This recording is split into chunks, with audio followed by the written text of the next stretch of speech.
하나님의 말씀 요한복음 8장 31절에서 36절까지의 말씀입니다. 요한복음 8장 31절에서 36절, 우리 6절인데 다 한 목소리로 같이 합독하겠습니다. 그러므로 예수께서 자기를 믿은 유대인들에게 이르시되 너희가 내 말에 거하면 참으로 내 제자가 되고 진리를 알지니 진리가 너희를 자유롭게 하리라.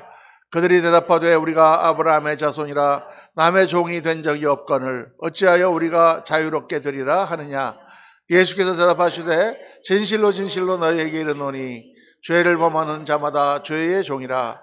종은 영원히 집에 거하지 못하되 아들은 영원히 거하나니 그러므로 아들이 너희를 자유롭게 하면 너희가 참으로 자유로우리라. 아멘, 아멘, 아멘, 아멘. 할렐루야. 오늘은 너희가 참으로 자유하리라 라는 제목으로 말씀을 같이 묵상하겠습니다. 이제 요한복음 돌아와서 지난번에 요한복음 첫머리 우리가 가늠한 여인을 용서하시는 주님을 묵상했고, 오늘 이제 요한복음 중간에 예수님께서 유대인들과 함께 토론하시면서 하시는 말씀, 그 가운데 너희가 참으로 자유하리라 말씀 묵상하고, 이제 다음 주는 요한복음 끄트머리 예수님께서 아브라함이 나이 때 볼 것을 보고 즐거워하다가 보고 기뻐하였느니라. 이 굉장히 중요한 말씀 여러분 같이 나누면서 이렇게 조금씩 띄어서, 그러나 이제 요한복음을 쭉 계속 강해해 나가도록 하겠습니다. 오늘은 자유에 관한 말씀입니다. 자유. 제가 군대 생활을 어디서 했냐면 카투사에서 했습니다. 카투사. 지금도 뭐 카투사는 이렇게 특과잖아요.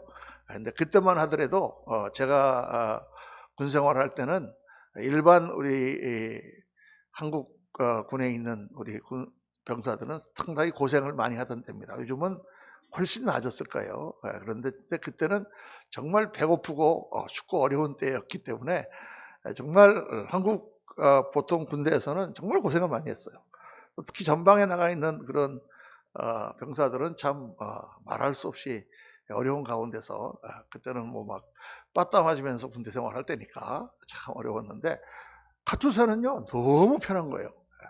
저는 하여간 카투사는 그 당시에 천국과 같은 그런 군 생활입니다. 우선 뭐 모든 것이 자유롭고 또 풍족하고, 그냥 이 식당에 이제 아침 점심 저녁 때 이렇게 식당을 가면은 우리는 다 공짜죠. 가서 이렇게 식사를 하면은 여기 지금 웬만한 뷔페보다도 더 뭐 물론 양식이지만 뭐 우유에다가 주스에다가 뭐 그냥 먹을 게 그냥 산더미 같이 있습니다. 아무리 많이 먹어도 뭐라 그러는 사람도 없고, 할렐루야. 그런데다가 뭐 당구장, 그다음 뭐 볼링장, 무슨 뭐 극장, 뭐 영화관 다 공짜예요. 그냥 근무 시간 외에는. 그리고 아침 6시에 딱 일어나서 5km 뛰고, 그 다음에 8시부터 5시까지 근무하고는 자유시간이에요. 다. 그나마 8시부터 5시까지 우리는 근무지가 없었기 때문에 정보부대라서 그냥 아침에 훈련 좀 받고 낮에는 빈들빈들 놀면서, 그냥 놀면서 군대 생활을 했어요. 그런데 제가 지금 말하려는 포인트는 뭐냐면, 그렇게 편하고 정말 한국 사회에서는 참 부족한 그런 거, 먹지 못하는 거 다 먹고 그렇게 좋은 군대 생활인데도 그렇게 지겨운 거예요. 매일같이 제대한 날을 꼭 손꼽아 기다려요. 이제 며칠 있으면 제대한다, 며칠 있으면 제대한다. 실제로 집에 가보면은 집보다 더 군대가 더 먹을 것도 많고 더 편안하고 좋은데, 그런데도 왜 그렇게 집에 가는 거를 그렇게 원하고 그렇게 제대를 갈망했을까? 제대하고 나서 가만히 생각해 보니까 딱 한 가지 이유 때문에 그렇더라고요. 뭐냐? 자유가 없잖아요, 군대는. 그 자유가 없다는 것 하나 때문에, 사실은 그렇게 자유가 없는 것도 아닌데, 그렇죠? 그러니까 이 자유라고 하는 것은 사실 인간이 살아가는 데 있어서 가장 중요한 것입니다. 사람이 옛날에 어떤 작가가 있었다고 그래요. 이거 싫어합니다. 작가가 있었는데 이 사람이 한번 작업실에 들어가면은 일주일 동안 나오질 않는 거예요. 일주일 동안. 그래갖고 그 작업에 몰두하면서 그냥 밥 갖다가 이렇게 가서 밀어놓으면은 그냥 그것도 먹는 동 마는 동 하면서 그냥 작업만 하는 그런 사람이 있었다고 그래요. 그래서 그분이 한번 작업을 하고 들어가면은 막 일주일 동안 나오지도 않고 거기서 그냥 작업을 하는 사람인데, 어느 날 딱 이분이 들어갔는데 문이 잠겨버린 거야. 그러니까 이분이 문을 열라고 해도 문이 안 열리는 거예요. 아무리 두드려도 오는 사람도 없고. 일주일 뒤에 가보니까 죽어 있더라잖아요. 너무 막 그 안에서 문을 열고 나가려고 막 발광을 하다가 안 돼가지고. 진짜 그런 스토리를 옛날에 제가 읽은 적이 있습니다. 그러니까 항상 나갈 수 있는데 자기가 작업하는 것과, 아니, 딱 보니까 문이 잠겼어. 이거하고는 엄청난 차이가 있는 거야. 한번 여러분 생각을 해보세요. 그게 자유라는 개념입니다. 똑같이 방 안에 들어가고 일주일 동안 작업하는 건 똑같은데, 자유로 하는 것과 갇혀서 하는 것과는 이게 천지 차이다. 인생에서 제일 중요한 것은 사실은 자유예요. 먹는 것보다 더 중요해요. 이스라엘 백성들이 광야에 나와가지고 불평한 게 그거 아니에요, 항상. 아니, 애굽에 있을 때는 맛있는 거 많이 먹고 양념도 좋은 거 많이 먹고 했는데, 여기 나오니까 그냥 맨날 이 만나만 먹어야 되느냐. 아직 이 백성들이 노예 가운데 있기 때문에 이 자유의 가치를 모르는 거죠. 그러나 애굽에 있을 때는 그들이 노예로 있었잖아요. 그래, 여기서는 먹고 사는 게 힘들지만 그들은 자유인이다 그 말입니다. 그러니까 우리가 신앙생활을 하면서 이 자유라는 게 뭔가를 깨달아야 돼요. 신앙생활을 어떻게 자유롭게 하는가. 진정한 자유를 누릴 때 인간은 행복합니다. 자유를 잃어버리면 우리는 고통스럽고 행복을 다 잃어버리게 됩니다. 사실 우리 인생이 자유로운 사람은 없어요. 다 우리는 뭔가의 속박과 제한과 한계 가운데 살아가는 거예요. 우리 자신의 능력이 없으니까 육신적인 그러한 제약 가운데 살아가잖아요. 자유로울 수가 없는 거예요, 사실은. 항상 부족한 거예요. 물질적으로도 부족하고 육신적인 한계 가운데 질병에 걸리면 우리는 금방 부자유합니다. 또 시간적으로도 속박되어 있습니다. 능력의 한계가 있기 때문에 자유롭지 못해요. 어떤 사람은 성격이 온전하지 못해서 그것 때문에 갇혀 있습니다. 어떤 사람은 인간관계 때문에 자유롭지 못하고 그것이 우리를 늘 불행하게 하죠. 그런데 주님께서는 뭐라고 말씀하시느냐? 너희가 자유할 수 있다. 진리를 알지니 진리가 너희를 자유롭게 하리라. 왜 이렇게 주님 말씀하시느냐? 원래 인간을 하나님께서 지으실 때 우리를 자유로운 존재로 창조하셨습니다. 하나님께서 인간에게 자유라는 특별한 특권을 부여하였어요. 원래 하나님의 형상으로 인간을 지으셨다 할 때 이 하나님의 형상이라는 말이 굉장히 심오한 뜻이 있지만은 간단하게 생각하면, 간단하게 제가 말씀드리면 하나님의 형상이라는 말은 하나님과 비슷한 닮은 꼴로 만들었다는 뜻이에요. 물론 하나님과 우리는 차이가 많죠. 그러나 인간만이 가질 수 있는 하나님의 품성이 있다는 거예요. 그건 뭐냐? 우리 인간은 사랑할 수 있고, 우리 인간은 선택할 수 있고, 우리 인간은 영적인 존재고, 그런 면에서 하나님을 닮았다는 뜻입니다. 그러니까 하나님께서 하나님의 형상으로 인간을 지었다고 하는 것에서 가장 중요한 의미는 뭐냐면 우리 인간은 선택할 수 있는 존재라는 거예요. 내가 이렇게도 할 수 있고 저렇게도 할 수 있어요. 선악과를 따먹을 수도 있고 안 따먹을 수도 있어요. 그런 존재로 하나님 우리를 지으셨다는 것이죠. 그러니까 그 선택할 자유, 그 자유 가운데 하나님이 주시는 축복 속에 인간이 살도록 그렇게 하나님이 지었다. 그런데 인간이 그 자유를 잃어버린 것입니다. 왜? 하나님을 거역하고 하나님의 품에서 떠났을 때 인간은 모든 자유를 박탈당하고 가시와 은근퀴가 나는 세상에서 고통당하며 살게 되었다라고 창세기 3장은 말씀하고 있죠. 그게 인간의 문제라는 것입니다. 그래서 하나님 안에 있을 때 진정한 자유가 있고 하나님을 떠나면 인간은 자유를 잃어버린다. 이게 성경이 말씀하는 거예요. 사람들은 거꾸로 생각합니다. 사람들은 교회 나가고 하나님을 믿으면 나는 이것도 못하고 술도 못 마시고 뭣도 못하고 이것도 못하고 주일날은 어디 놀러도 못 가고 그러니까 속박된다고 생각을 하죠. 가면은 모든 것이 자기를 이렇게 얽어맨다고 생각합니다. 저도 옛날에 예수 믿기 전에 그랬습니다. 집사람이 교회 가자 그러면 막 이 나를 항상 얽어맸단 말이에요. 그런데 그게 자유가 아니다 그 말이에요. 사실은. 그 얽어매 있는 세상 가운데 묶여 사는 거지. 오늘 우리가 그 말씀을 깊이 한번 묵상해 보려고 하는 거예요. 그러니까 예수님이 하시는 말씀의 포인트는 뭐냐면 우리가 진정으로 자유하려면 우리가 하나님의 품으로 다시 돌아가야 된다. 그래야만 하나님의 형상으로 지어졌던 그 본래의 우리 인간의 그 모습을 되찾고 우리가 진정으로 모든 것으로부터 자유할 수 있다. 그러니까 진리를 알지니 진리가 너희를 자유롭게 하리라 말씀하셨는데 진리가 뭡니까? 진리가 누굽니까? 진리가 바로 예수님이죠. 왜? 예수님이 내가 곧 진리요, 내가 곧 길이요, 진리요, 생명이니 나로 말미암지 않고는 아버지께로 올 자가 없느니라. 진리는 예수 그리스도다 그 말이에요. 내가 곧 길이요, 진리요. 그러니까 예수님이 어떤 분이십니까? 우리를 하나님의 품으로 돌이키기 위하여 이 땅에 오신 분이죠. 그래서 예수님께서 사역을 딱 시작하시면서 제일 처음 하신 말씀이 자유를 선포하셨어요. 자유. 희년. 그래서 누가복음에 보면은 나사렛 회당에서 예수님께서 말씀하실 때에 누가복음 4장 18절에 주의 성령이 내게 임하셨으니 이는 가난한 자에게 복음을 전하게 하시려고 좋은 소식을 전하게 하시려고 왔다. 내게 기름을 부으시고 나를 보내사 포로된 자에게 자유를, 눈먼 자에게 다시 보게 함을 전파하고 눌린 자를 자유롭게 하고 주의 은혜의 해를 선포하게 하려 하십니다. 이 말씀을, 이사야서에 나오는 말씀을 선포하신 거예요. 하나님이 나를 이 땅에 보내신 것은 바로 너희들 죄에 눌리고 이 세상에 눌리고 병에 눌리고 모든 불행 가운데 눌려있는 너희들을 자유케 하려고 왔다. 그리고 사역을 자유케 하시는 사역을 시작했습니다. 눈먼 자를 눈을 뜨게 하시고 문둥병에 얽매여 있는 자에게 문둥병을 낫게 하시고 귀신에 눌려져 있는 자들에게 귀신으로부터 자유하게 하시는 역사를 주님께서 3년 동안 하시죠. 그렇죠. 그리고는 죽은 나사로를 살리시면서 죽음으로부터 우리가 자유케 되는 그걸 하실 수 있는 예수님인 것을 사람들에게 보이시는 거죠. 예수님께서 죽은 자를 살리시는 그런 사역을 3번 하셨는데 그것은 뭐를 말씀하려고 하셨느냐? 예수님이 죽음이라고 하는 굴레에서 우리를 자유케 하시는 분이라는 것을 선포하시기 위하여 하신 것이죠.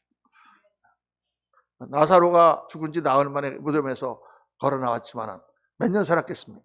죽었을까요? 안 죽었을까요? 결국 죽었지. 어차피 죽을 거 뭐 살아나봐야. 근데 그 말씀의 포인트는 예수님이 생명의 주관자라는 거예요. 나는 부활이요 생명이니 나를 믿는 자는 죽어도 살겠고 살아서 나를 믿는 자는 영원히 죽지 아니하리니 이것을 내가 믿느냐? 마리아에게 딱 그 선포하시고 나사로를 살리시는 거죠. 죽음으로부터 우리가 해방된다면 우리는 모든 것으로부터 해방되는 거죠. 바로 그게 우리 주님이란 말이에요. 그래서 예수님은 자유를 선포하시고 그대로 행하셨습니다. 예수님은 우리를 자유케 하시는 분입니다.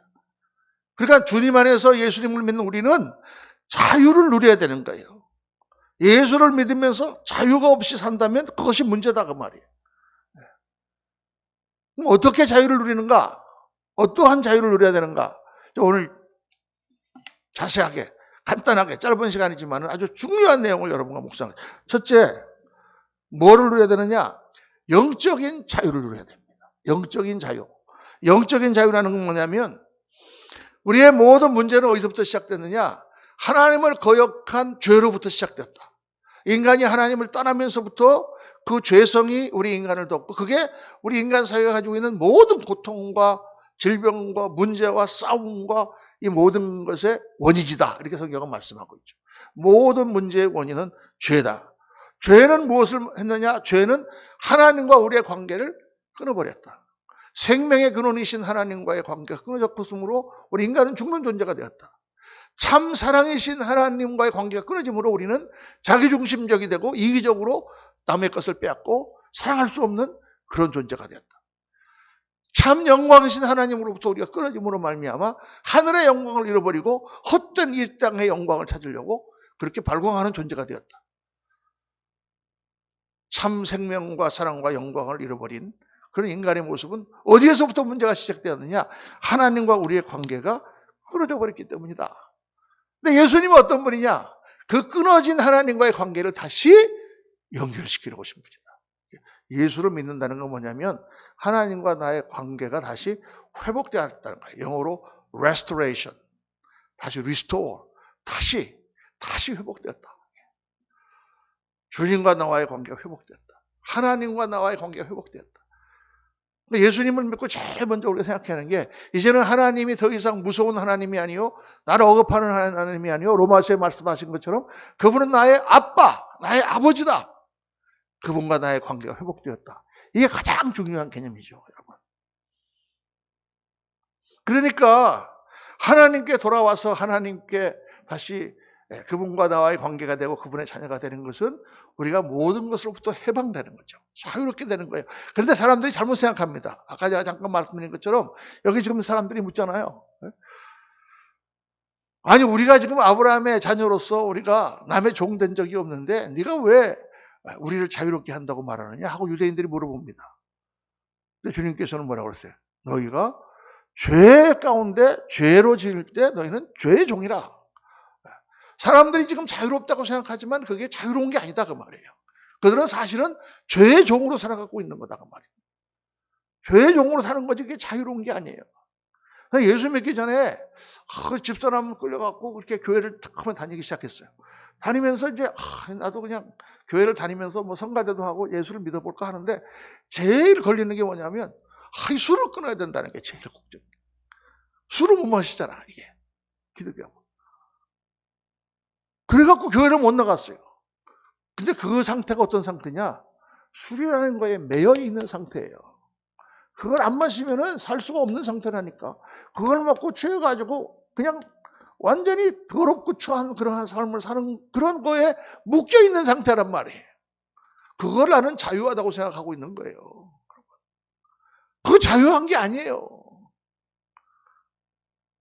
마약을 하는 사람들은 마약을 하고 나서 자유하다. 너무 좋다. 근데 그 사람이 지금 자유합니까? 자유한 게 아니에요. 잠깐 동안의 쾌락에 묶여 있는 거예요. 그리고 중독이 돼서 그거 아니면 살 수가 없는 그런 사람이 되는 거예요.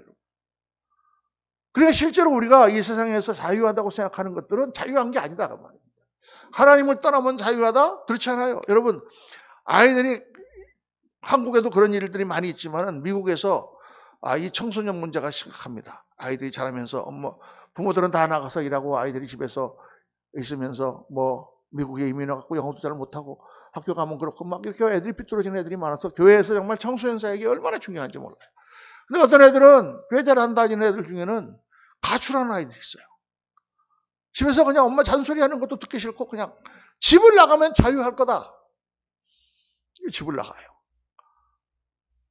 처음에 하루 이틀은 자유하겠지.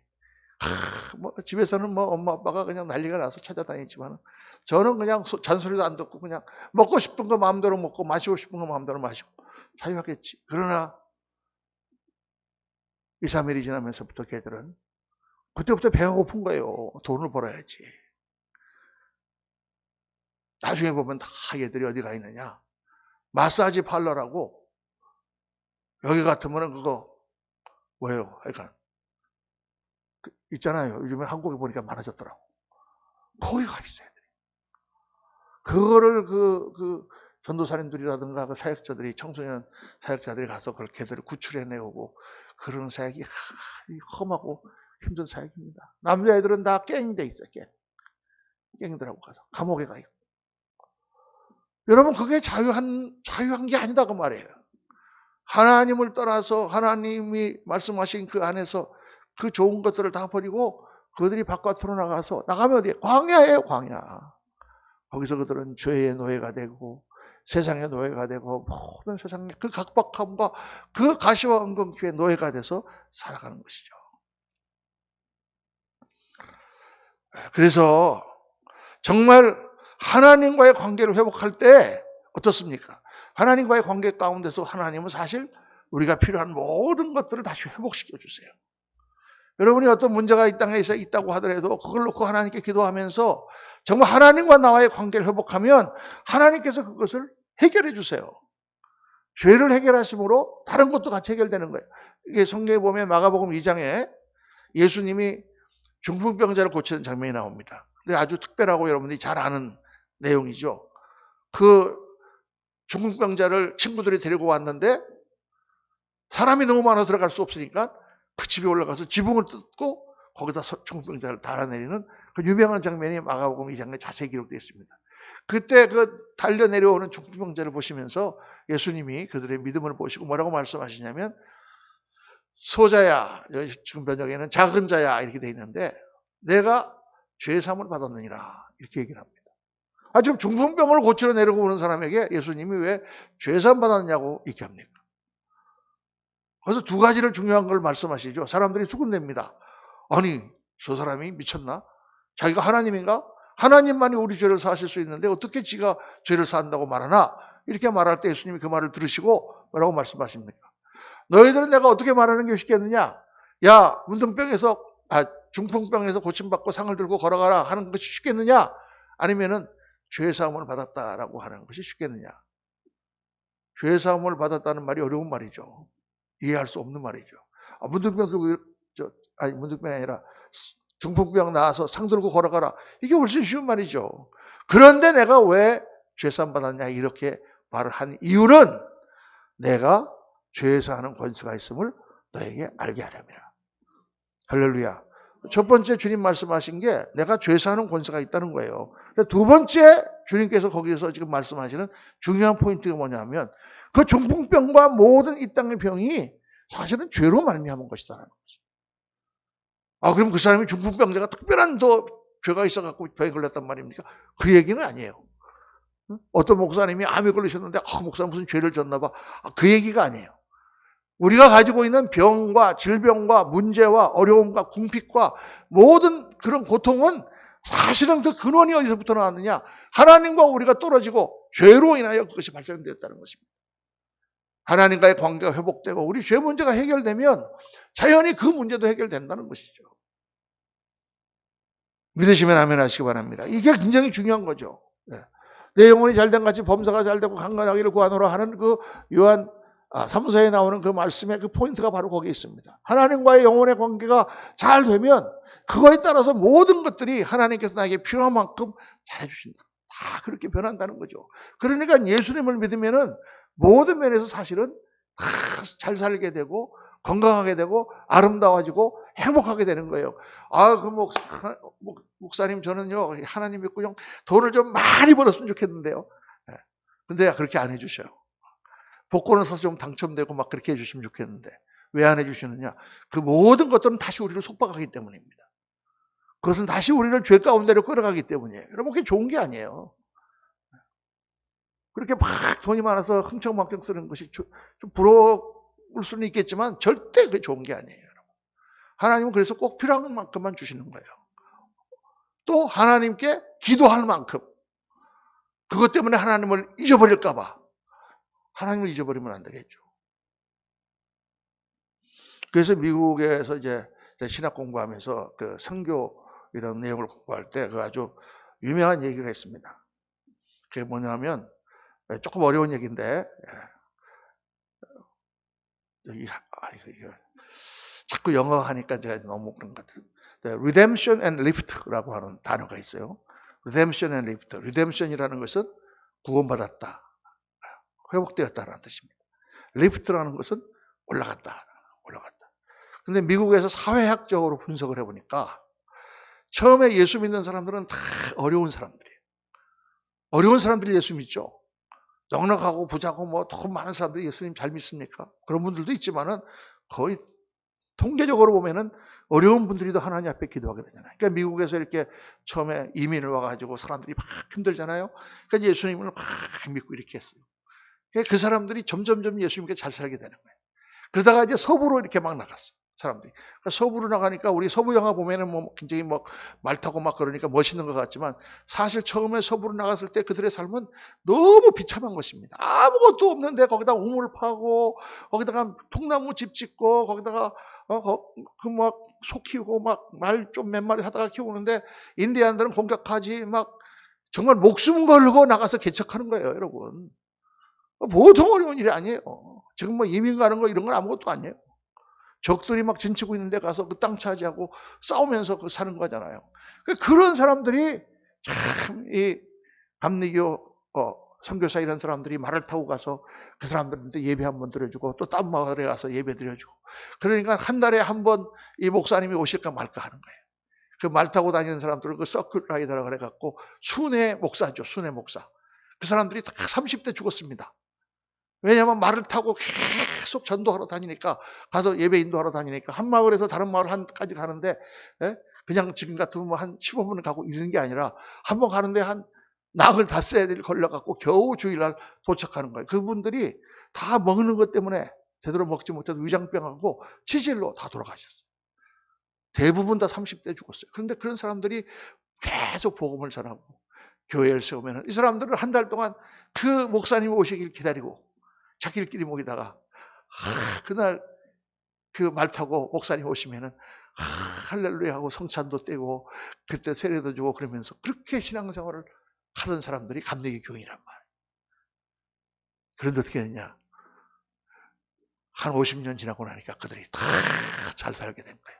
지금 제가 미국을 이렇게 여행을 하다 보면은 곳곳에 도시의 한 중앙에는 더 멋있는 교회들이 서 있는데 대부분 감리교회입니다. 중부에 가보면. 그거를 사회학적으로 보니까 어떤 마을이라든가 어떤 도시의 사람들이 다 예수님을 믿게 되고 그렇게 되면 다 생활을 환경이 좋아지고 아이들이 잘 자라고 전부 잘 살게 되는 역사가 나타나더라. 사회학적으로 불신자들이 이렇게 보면서 연구를 해보니까 그런 결과가 나와서 그거를 redemption and lift. 그 한국말로 뭐라고 번역이 되나? 구원받으니까 잘 살게 되는 역사가 나타나더라는 거죠. 실제로 그렇지 않습니까, 여러분? 우리가 개인적으로 목회하면서 우리 성도님들을 보면은 정말 부부싸움하고 맨날 그냥 바람잘 날이 없고 그냥 남편 술 마시고 맨날 그러던 가정이 어느 날 예수님 믿고 그들이 주님 안에서 변화되고 그들이 하나님 말씀 깨닫게 되고 그러면서 변화되면서 그들의 삶이 변화되고 가정이 화목되고 열심히 일하면서 삶이 나아지고 이런 거를 얼마나 많이 봅니까? 그 보람 때문에 목회하는 거죠, 여러분. 정말 너무 감사하죠. 그러니까 모든 자유는 영적인 자유로부터 시작된다. 하나님과의 관계가 회복되어야 물질과의 관계도 회복되고 환경과의 관계도 회복되고 사람과의 관계도 회복되고 모든 관계가 회복되고 우리가 자유할 수 있게 된다. 주님께서 말씀하십니다. 사랑하는 성도님들, 하나님과 화목하며 하나님과 교통하고 하나님과 사랑하시는 진정한 영적 자유를 누리시기를 예수님 이름으로 축원합니다. 두 번째는 정신적인 자유를 누려야 된단 말이에요. 정신적인 자유. 정신적인 자유는 뭐냐? 하나님과 나와의 영적인 관계가 회복되고 영의 자유하게 되면 그 다음에는 죄로 인해서 일그러진 나의 생각, 나의 정신이 하나님 안에서 고쳐져야 된다는 거예요. 왜냐하면 우리의 삶은 생각이 지배하거든요. 진리를 알지니 진리가 너희를 자유케 하리라. 이 말씀 가운데는 진리, 즉 올바른 생각이 우리를 자유케 한다는 뜻이 숨어 있는 거예요. 진리 안에는 올바른 가치관 이런 것들이 숨어 있어요. 내가 어떤 생각을 가졌냐, 무엇이 더 가치 있고 무엇이 더 중요하고 무엇이 옳고 무엇이 그런 것인가, 이런 올바른 생각과 올바른 판단이야말로 우리를 자유하게 하는 길이다라는 거예요. 그러니까 내가 어떻게 생각을 하냐에 따라서 그 사람은 자유로울 수가 있고 내가 어떻게 생각하냐에 따라서 그 사람은 그것 때문에 불행하고 그것 때문에 속박을 받을 수가 있는 거예요. 똑같은 일을 하는데 어떤 사람이 예를 들어서 나가서 택시 운전을 한다고 합시다. 근데 이 사람이 운전하는 것을 즐기는 사람이야. 그러면은 다 운전이 재밌잖아요. 또 손님 오는 것을 받는 것을, 사람 만나는 것을 좋아해. 안녕하세요 하고 얘기하면서 즐기는 사람이 있는가 하면 오늘도 아침부터 나는 왜 앉아서 운전이나 하고 있어야 되지? 이렇게 생각하고 하루 종일 그러는 사람은 너무나 불행한 삶을 사는 거예요. 이 생각이라는 것이 얼마나 우리를 자유하게 하는 것인지 몰라요. 전 이제 미국에서 목회를 오래 했으니까 미국에 제가 39년 살았지 않습니까? 미국 가면은 다 거기 있는 한국 사람들은 이민자란 말이에요. 근데 이민 오면은 첫째는 영어를 잘하는 사람 별로 없잖아요. 영어를 그냥 웬만큼 해도 그냥 못하는 분들이 대부분이잖아요. 오면은 미국 사회에서 제대로 일을 할 수가 없어요. 그러니까 제일 먼저 하는 일들이 다 막노동이에요. 어디 야채 가게 가서 야채부터 그거 하는 것부터 시작해서 가게를 열닫는가 네일을 한다든가 이런 막노동을 하는 거예요. 그러니까 어떤 분들은 한국에 있을 때 굉장히 무슨 회사에 무슨 중역이라든가 이렇게 막 공무원이라든가 잘 나가시던 분들이 미국에 딱 오면은 나가서 당장 일하려면은 어디 가서 정비 공장이나 이런 데 갖고 일을 해야 되니까 너무 그런 게 그냥 괴로운 거예요. 그러니까 한국에서 내가 그래도 넥타이 매고 그래도 좀 이렇게 했는데 라는 걸 생각하신 분들은 말할 수 없이 이민 생활이 괴로운 거예요. 그런데 어떤 분들은 내가 한국에서는 그렇게 했지만은 미국이 새로운 땅인데 내가 그런 게 어딨나. 이게 노동하는 것도 재밌지. 여러분 꼭 넥타이 매고 의자에 앉아 있으면 좋은 일이고 나가서 몸으로 때우는 일은 나쁜 일입니까? 그런 게 어디 있어요.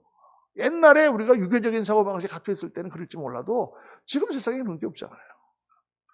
뭐든지 해서 열심히 일하고 돈 버는 게. 그리고 어떤 분들은 그 생각이 딱 금방 바뀌면은요, 금방 성공합니다. 제가 알던 어떤 분은 한국에서 약학대학교 교수시셨어요. 약대 나오셔서. 약학대학교 교수였는데 미국으로 가족이랑, 사모님은 부인은 이제 간호원이고, 그래갖고 이제 미국으로 이민 오셨어요.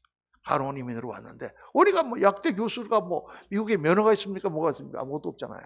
그러니까 부인은 간호원으로 병원 가서 일하는데 자기는 일을 해야 되니까 뭘 했느냐? 청소했어요, 청소. 그때 이제 우리 교회에 청소회사 크게 하는 거기 부사장님이 계셨거든요. 그분들이 이제 많이 일을 시켜가지고 월스트리트 저기 그 맨하탄에 가면은 거기는 큰 빌딩들 있잖아요. 그 빌딩들은 이제 근무 딱 끝나면 6시부터 시작해서 이제 청소 회사에서 용역을 맡아가지고 다 청소하는 거예요. 그러면 이제 너는 뭐 몇 층에 이쪽 부분 해라. 너는 이거 해라. 너는 계단 해라. 그래서 내가 이제 우리 친구가 거기 가서 일을 한번 했는데 자기는 계단 청소하는데 그 당시에 지금은 9.11 사태 때 그 무너져 내린 월드 트레이드 센터 있잖아요. 그 월드 트레이드 센터에 계단만 자기는 하나 딱 맡았대. 그리고 엘리베이터 타고 맨 120층 꼭대기 올라가갖고 거기서부터 쫙 계단을 쓸고 닦고 밑에까지 내려오면 그날 일은 끝난대요. 자기는. 그래서 그럼 맨날 먼지도 없고 한데 매일도 한번 이렇게 훑어줘야 되는데 비상계단. 뭐 그런 일이에요. 그걸 하셨다니까. 약학대 교수가 가서 그 빗자루 들고 걸레 들고 청소하려니까 그게. 근데 뭐 그분은 뭐 그런 거 상관하지 않고 그냥 열심히 했어요. 한 3년 했는데 돈을 많이 줘요, 거예요. 그 청소가. 돈을 많이 모으셔가지고 금방 가게를 하나 이렇게 잡으시더니 약국을 내시더라고요. 그래서 처음에는 뭐 사람 써가지고 이렇게 하더니 금방 또 공부해갖고 다시 약대 면허를 따셔서 할렐루야. 뭐 금방 한 4, 5년 지나니까 그냥 너무 잘 사시는 거예요. 그래서 제가 그때 그걸 보면서 젊은 나이에 제가 그분을 보면서 사람은 참 마음 먹는다는 게 중요한 거구나. 마음을 어떻게 먹느냐. 그런데 사실 그 밑바닥에는 뭐가 깔려 있냐면 가치관이 깔려 있는 거예요. 내가 예수님을 먹고 내가 예수님을 믿고 무슨 일을 하든 무슨 상관이 있느냐. 내가 지금 우리 가족들을 위해서 열심히 나가서 이런 일을 하는 것 자체가 신성한 직업이지. 그렇죠. 뭐든지 다 신성한 직업인 거예요.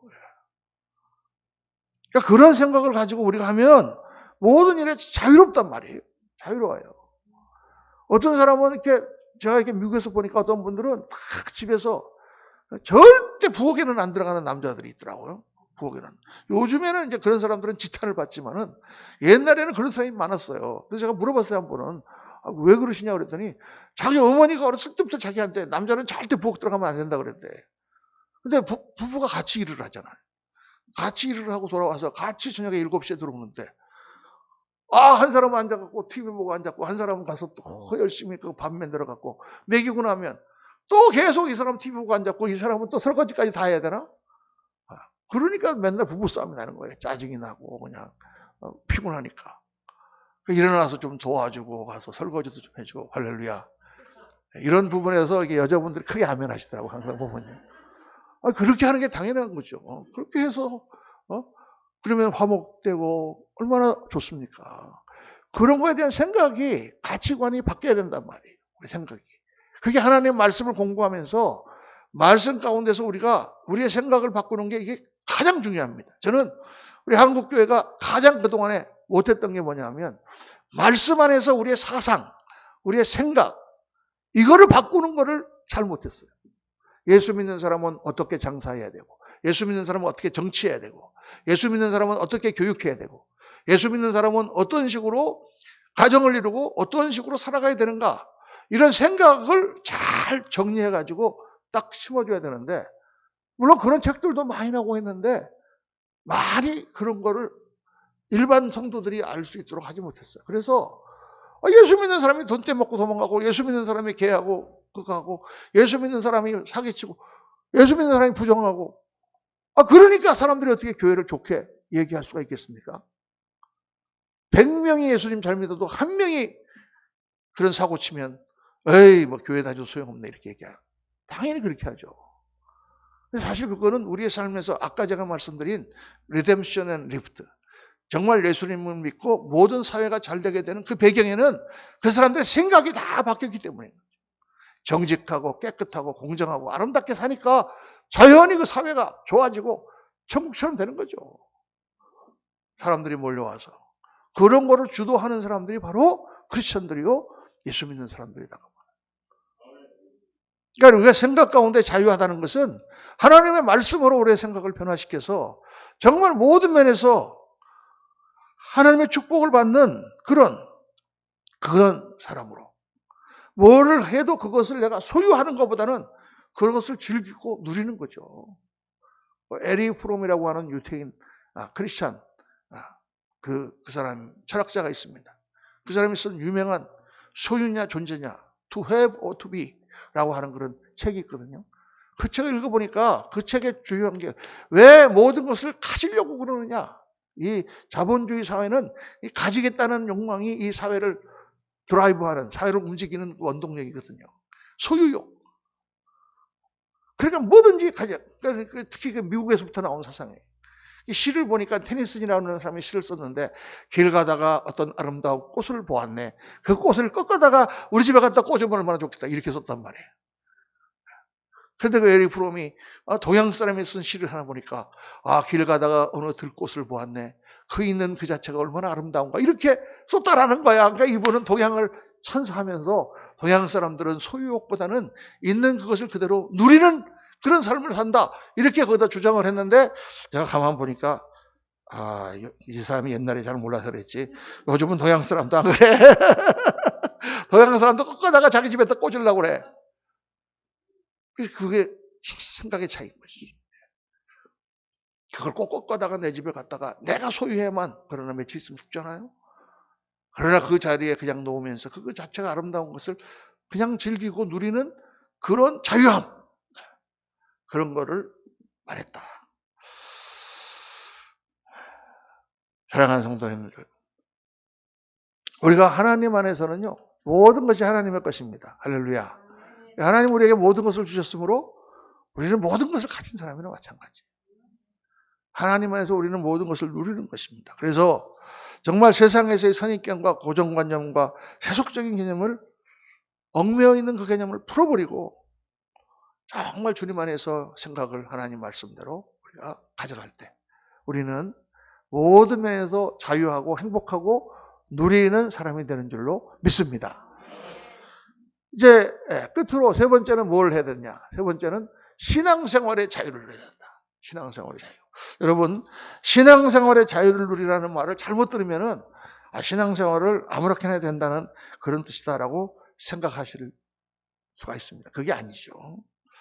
신앙생활의 자유라는 그런 말씀은 뭐냐면 신앙생활을 우리가 절대로 의무로 하지 말고 신앙생활을 누리라는 거예요. 즐기라는 거예요. 왜냐하면 신앙생활은 너무나 행복한 거니까, 좋은 것이니까. 주님과의 사랑의 관계 가운데서 자발적으로 억지로 하지 말고. 그러니까 의무라든가 이런 게 뭐냐면 법이거든요. 법. 율법이라는 게 뭐냐면 우리를 얽매는 거예요. 모든 것을 법을 따라서 하면은 의무가 되고 얽매이는 게 됩니다. 여러분들이 자녀를 키우면서 법을 따라 키웁니까? 우리나라 법에 의하면 아이들에게 하루에 3번 밥을 주라고 했기 때문에 억지로 지금 밥을 줍니까? 아이들을 교육을 시키라고 하는 의무가 있기 때문에 억지로 아이들에게 학교로 보냅니까? 그게 아니죠. 전혀 그게 아닙니다.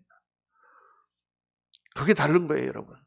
의무로 하는 것과 사랑으로 하는 게 다른 거예요.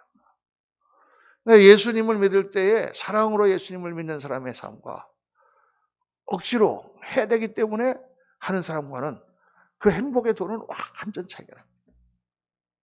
그런데 어렸을 때는 말이에요. 어렸을 때는 훈련을 받아야 돼요. 규율이 있어야 돼요. 아이들이 어렸을 때 자유롭게 할 수가 없어요. 그냥 판단을 제대로 못하니까. 너 공부해도 좋고 안 해도 좋고 뭐 자유야. 네가 마음대로 하렴? 그럼 아이들은 공부를 할까요, 놀까요? 그럼 놀아요. 그러니까 강제로 시키는 거야. 근데 강제로 하는 것보다 사실 더 좋은 건 뭐겠어요? 걔가 이 공부를 해야 되는 것이 나한테 유익한 거다 생각하고 자발적으로 동기부여가 돼서 하는 게 훨씬 좋겠죠. 거기까지 가기가 힘들어요. 그러면 그렇게 가도록 유도하면서도 규율을 세워가지고 그렇게 할 수밖에 없어요. 그거는 그래서 율법은 성경에 어린아이들에게 주는 거다 그런 거예요. 어린아이들에게 주는 거다. 그러니까 처음에 신앙생활을 시작하는 사람들에게는 율법이 아니라 훈련이 필요한 거예요. 신앙생활 하는 법, 주일날 교회 나오는 법, 말씀을 읽는 거, 기도하는 거 이런 거에 대해서 훈련을 받아야 돼요. 그건 율법이 아니에요, 여러분. 훈련이라는 것은 모든 세상의 모든 것은 훈련을 받고 어느 정도 수준이 돼야만 즐길 수가 있어요. 피아노를 우리 집사람은 자유롭게 칩니다. 그러나 저는 자유롭게 칠 수가 없어요. 왜? 피아노를 치는 훈련을 안 받았기 때문에. 테니스장에 가면은 정말 테니스를 다 즐겨요. 새벽부터 가면 사람들이 꽉 차 있어요. 그 순서 계단이라고. 그렇죠? 그러나 처음 테니스를 배우는 사람들은 즐길 수가 없어. 왜냐 한번 치면 다 밖으로 넘어가 버리니까. 그거 주스러 다니는데 뭐 재밌겠어요. 그죠? 근데 어느 정도 훈련을 받아서 테니스가 이제 몸에 익으면 그때부터 즐길 수가 있는 거죠. 이 세상의 모든 것이 그렇게 돼 있어요. 그건 율법이 아니에요, 여러분. 그런데 테니스를 어느 정도 칠 수 있게 된 사람이 오늘도 테니스를 쳐야 되나? 이게 의무야. 너는 1시간씩 나가서 꼭 테니스를 쳐. 이렇게 명령을 받았어. 그래갖고 억지로 나가서 테니스 친다면 얼마나 괴롭겠습니까? 그 재밌는 게. 제가 이제 미국에 있을 때 우리가 살던 동네가 바로 US 오픈, 그게 열리는 그 구장 옆에 살았거든요. 그 플러싱이라는 동네가 바로 US 테니스장이 바로 있는 옆이에요. 그러니까 겨울에 이렇게 눈이 많이 오고 막 그럴 때 테니스장 다 문 닫잖아요. 그런데 거기 이렇게 전화를 걸면은 1시간당 3만 원이에요. 테니스장이. 그럼 2시간 예약하면은 6만 원이잖아요. 그러면 목사님들이 4명이 모이면 딱 나누면 15,000원씩이잖아요. 그 15,000원씩 내고 딱 월요일 날 모여갖고 아침에 10시에 거기서 테니스를 예약했다 그러면 그 전날부터 잠이 안 와. 거기 가고 싶어서. 가면은 딱 가면은 그냥 깨끗하게 실내 테니스장에 파란 테니스장에 하얀 금이 그어져 있는데 그것만 봐도 막 가슴이 뛰어. 목사님들이랑 막 2시간을 운동하고 얼마나 재밌습니까? 할렐루야. 이게 재밌는 거잖아요. 이게 재밌는 거란 말이에요, 이게. 목회하기도 힘들어 죽겠는데, 월요일 날은 또 목사님들하고 테니스까지 쳐야 돼요. 힘들어. 이런 게 아니란 말이에요. 그러니까 신앙생활이라는 것 자체가 우리에게 이렇게 익사이팅한, 정말 재미있는, 흥미진진한 이런 게 돼야 된다는 말이에요. 아멘입니까? 할렐루야. 신앙생활을 율법으로 하면 안 돼요, 그래서요. 어느 정도 훈련은 받아야 되지. 훈련을 받고 주일날 정말 주님을 알고 깨닫고 말씀 가운데서 우리가 깨닫는 영적으로 교통하는 그걸 알고 나서는 그게 다 우리에게 즐거움과 기쁨으로 와야 된다고 말입니다. 그렇게 해야만 그것이 우리에게 은혜가 되고 그게 정말 우리에게 행복을 가져다 주고 또 하나님이 역사하시는 정말 크게 역사하시는 그게 되는 거예요. 그러니까 여러분 우리에게 오는 그런 신앙적인 도전을 율법적으로 받지 말고 제가 이제 3월 2일부터 다니엘 특별 새벽 기도회를 하기로 했습니다. 그러면은 그러면 2일부터 22일까지는 새벽에 거기를 나가야 되나 이렇게 엄청난 짐 부담이지만 그러나 거꾸로 생각해 보면 우리에게 이런 프로그램을 통해서 새벽 기도를 평상시에 안 하던 나지만은 적어도 21일 정도는 한번 챌린지를 해서 도전을 해서 새벽 기도를 할 수 있는 기회가 왔구나. 할렐루야. 이걸 한번 즐겨보자. 이렇게 하는 거죠. 여러분 산에 올라갈 때 높은 산에 지리산 등반을 한다든가 한라산 등반을 할 때 얼마나 힘듭니까? 그러나 친구들이랑 한번 가갖고 내가 산을 등반할 수 있는 기회가 됐다 그러면 얼마나 그게 우리에게 도전되는 거예요. 준비하고 다 해서 그래 이번에 내가 한번 한라산을 몇 시간 안에 등반해보자. 이렇게 되는 거잖아요. 마찬가지다 그 말이에요. 교회에서 하는 것도. 이게 절대 우리에게 의무감이라든가 부담이 되고, 너무 의무감이 심해가지고 막 그것 때문에 막 힘들다 그러면 뭐 안 나와도 돼요. 아직 훈련이 안 됐는데 한라산 끌고 올라가다가 죽으면 어떡해? 안 되지. 올라갈 수 있는 사람은 올라가야지. 그렇죠. 그러나 조금 웬만큼 건강한 사람이면 한 번 끌고 올라가서 산의 그 정상의 기쁨을 맛보게 해주고 싶잖아요. 여러분. 그런 거예요. 율법으로 하는 게 아니다. 여러분, 정말 주님을 사랑하고 주님과 나와의 관계를 맺으면은 얼마나 그 주님 때문에 신앙생활이 기쁩니까? 나를 사망의 덫에서 구해주시고 그 시궁창같이 더러운 곳에서 나를 건져주신 주님. 광야와 같이 정말 덧없는 세상을 살던 우리를 잡아서 하나님의 성소로 인도해 주신 주님. 그 영적인 의미를 알고 나면 너무 감사하잖아요. 주님을 만나는 그 경험이 너무 황홀하잖아요. 중세 때 수도원이라든가 그런 데서 수녀들이라든가 수사들이 방 안에 갇혀서 하루 종일 1년 365일 안 나오고 거기서 평생을 마친 사람도 있어요. 아니 지겹게 어떻게 그렇게 했는가. 그런데 그분들이 쓴 책을 이렇게 읽어보면요. 말할 수 없는 환희와 기쁨이 그 안에 나와 있어요. 어젯밤 주님을 만났는데 그 주님께서 나에게 하시는 말씀과 그것이 음악으로 자기에게 표현되고 그림으로 표현되고 그냥 우리 이해를 못하는 거예요. 아니 방에 같이 앉아갖고 무슨 술 안 놓고 막 이러면서 주님과의 그 신비한 교통. 그게 중세 신비주의라고 하는 거거든요. 중세 신비주의.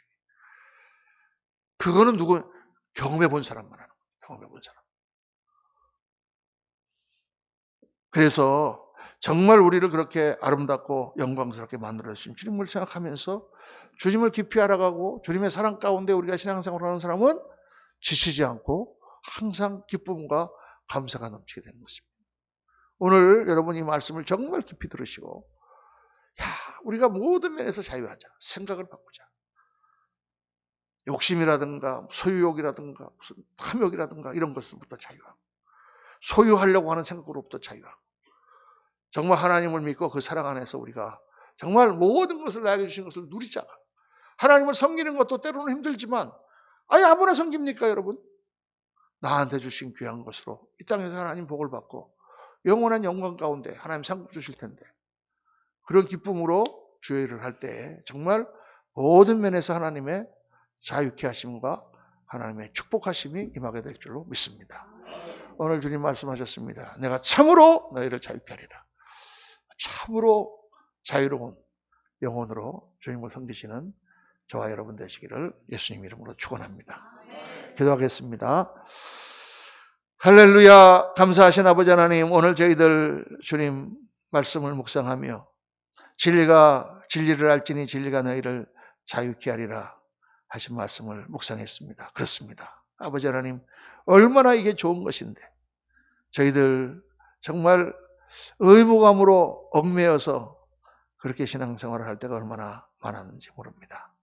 아버지 하나님, 오늘 말씀 들으며 이제부터는 모든 의무감과 그 속박된 생각들을 다 털어버리고 정말 그리스도 안에서 누리고 자유하고 즐기고 또 감사하며 주님의 은혜와 축복 가운데 맡겨주신 고지들을 점령해가며 하나님 앞에서 놀라운 만족을 누리는 행복을 누리는 그런 신앙자가 되도록 은혜 베풀어 주옵소서. 우리 구주 예수 그리스도 이름으로 기도하옵나이다. 아멘.